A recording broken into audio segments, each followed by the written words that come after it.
All gas, we don't touch brakes. All gas, we don't touch brakes. What's up, y'all?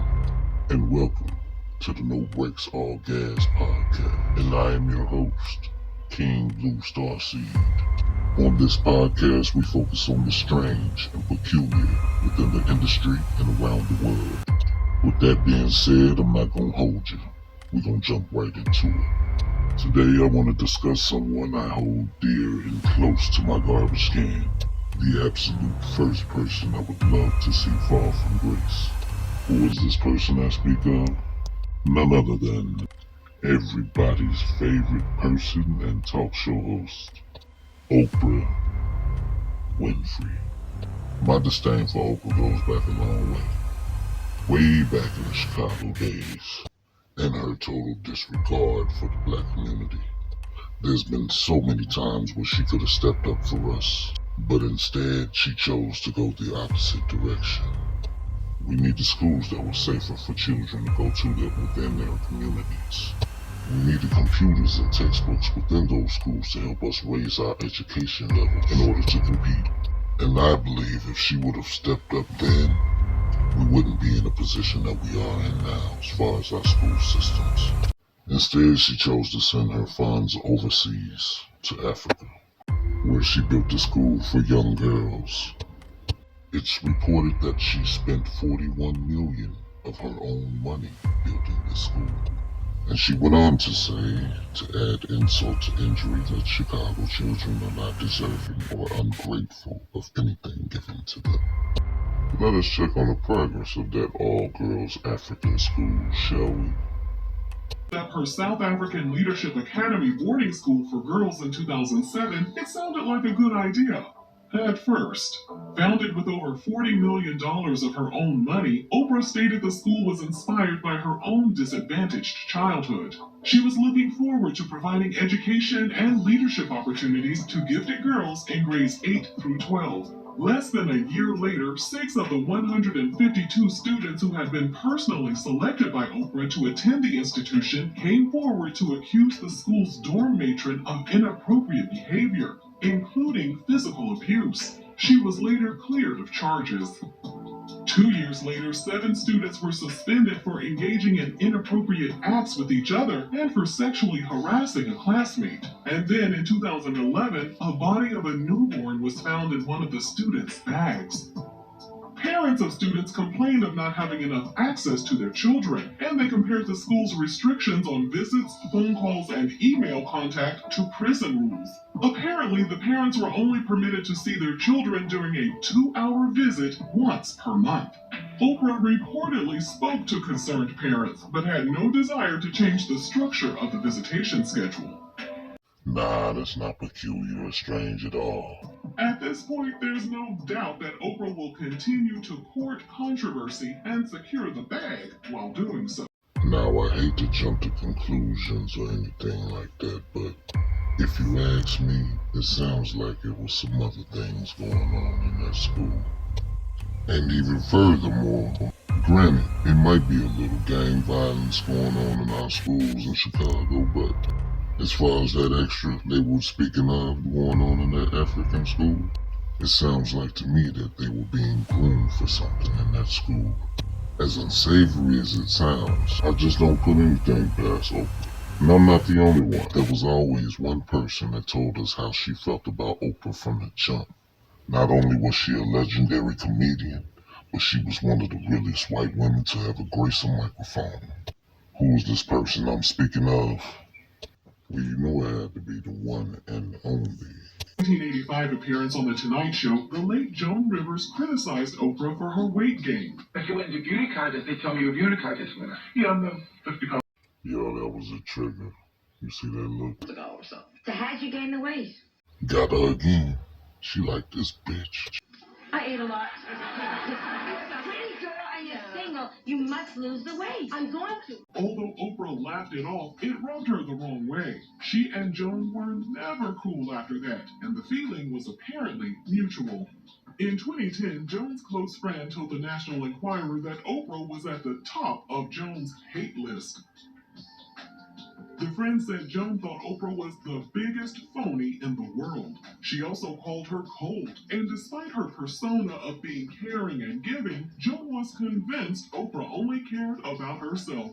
See, I told you Joan spoke with God, love. Joan also reportedly questioned Oprah's sexuality. In her autobiography, which we've linked for you in the description box, Joan wrote that Oprah's longtime boyfriend, Stedman Graham, was her beard. She also came for Oprah's weight again and said, one day she weighs 140. 2 days later, she's being fitted for a boat cover. Oprah never got over everything Joan had to say, and she couldn't understand why the comedian came at her so hard. One of the most significant things I've learned over the years is that hurt people hurt people. And it's easy to bully people when you got a lot of money. Maybe that's what happened to Joan. Maybe as soon as Oprah got a little bit of power, she made sure that she deleted Joan. Because as far as I know, Joan never let up on Oprah. Well, unfortunately, we will never know the truth. Only Joan knows. Rest in peace, legend. So knowing that history, it wasn't hard to believe what Taraji P was saying and was going on the Color Purple set. Oprah looking up, fluttering her eye, trying to hold back tears. But she's trying to be professional, so she leans into Oprah. Oprah pulls away. Fake laugh. We all know that's fake. That's fine. Movie was important because it created a space and roles for a group of black women. Yeah, that I would just like to say about this whole Taraji, I heard I was trending yesterday because people are saying that I was not supporting Taraji. And the acting begins now. Action. She'll tell you herself that I've been the greatest champion of this film, championing not only the behind-the-scenes production, but also everything that everybody needed. So whenever I heard that there was something that people needed, I'm not in charge of the budget because that's Warner Brothers. You know, that's the way the studio system works. And we as producers, everybody gets their salary. That's negotiated by your team. And so whenever I heard there was an issue... You peep how she fake cleaned off her suit. how You are dealing with a master of deception. and you put your own money up. And he's eager to please her. For everybody being the greatest and rising to meet the rising of their own life. And so, I mean, all this stuff about there was something online about Gotta make sure she addresses everything to save face. us being separated at the top of the Empire State Building. On that particular day, we were so cold. So I don't know what kind of body language people were talking about. I guess she must have forgot she was dancing around and shit. It was clear to me that being cold was not the issue. Trying to save face instead of being real. We were just trying to stay warm, and that was the fourth thing we had done. And so there's no validity to there being a thing between Taraji and I. Yeah, I think that people want to find something, but Taraji was talking about Hollywood in general and how the landscape for black actresses. But once again, Color Purple is a space and a place where black actresses thrive. Yes. And where we're all thriving because of it. I mean, I think... And I want to send a shout out to Shannon Sharp. Hey yo, I don't know how long your podcast is going to be up, brother, but you did your job, my partner. 2024 is Kobe season. People are being exposed, and you provided the platform to do so. First you came with Cat Williams, but when you came with this interview, I knew you were sent to do God's work, because this woman is the thorn in Oprah's side. And quite frankly, I think Oprah is jealous of her. Say, hold up. See, when I speak about Oprah Winfrey, and let me be clear, I love that sister, because she's our sister. Mm-hmm. She just got to come back across the street. We got the light on. When I speak about Oprah Winfrey, I speak about that woman because she's spoken about me. And when you begin to speak about me privately, I'm going to speak about you publicly. You've been unfair. You've been unjust. And you watched a black woman be thrown under the bus, and you said nothing. And here's what's interesting as well. My husband was saying to me, after I won the Oscar award, right? Mm-hmm. And she had the people come, you know, to talk to the Oscar winners. And I go on the stage and I talk to the Oscar winners. Well, when we go to a commercial, the people in the audience, and I say this humbly, as my husband was telling me, he said, Mama, they wasn't screaming Oprah. They was screaming Monique, right? So much so, I had to say, y'all gonna shut that shit up now. We get ready to go back on the air. We having fun, right?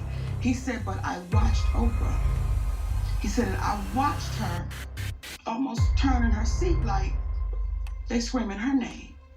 Now, some people will say, oh, Monique, you're reaching. Well, let me tell you what then happens. The movie The Butler, that movie was offered to me. Lee Daniels came out and said, I did offer Monique the Butler. But as he said to me, he said, Mo, at the time I didn't have no power and I didn't have no money. So when Oprah said she wanted it, so who played the lead role in The Butler? Oprah Winfrey. Lee Daniels was getting ready to do a biopic on Richard Pryor, and he offered me the grandmother. Who then calls Lee Daniels and says, I want to be the grandmother. So, as you're looking at me, it's the same way I'm looking at that sister. And I'm saying, why don't we sit down and have a conversation? Because the way things could look, it may not be that way, but just the way things look, Oprah. Just the way you would have my family on your show, Oprah. All gas, we don't touch brakes. All gas, we don't touch brakes.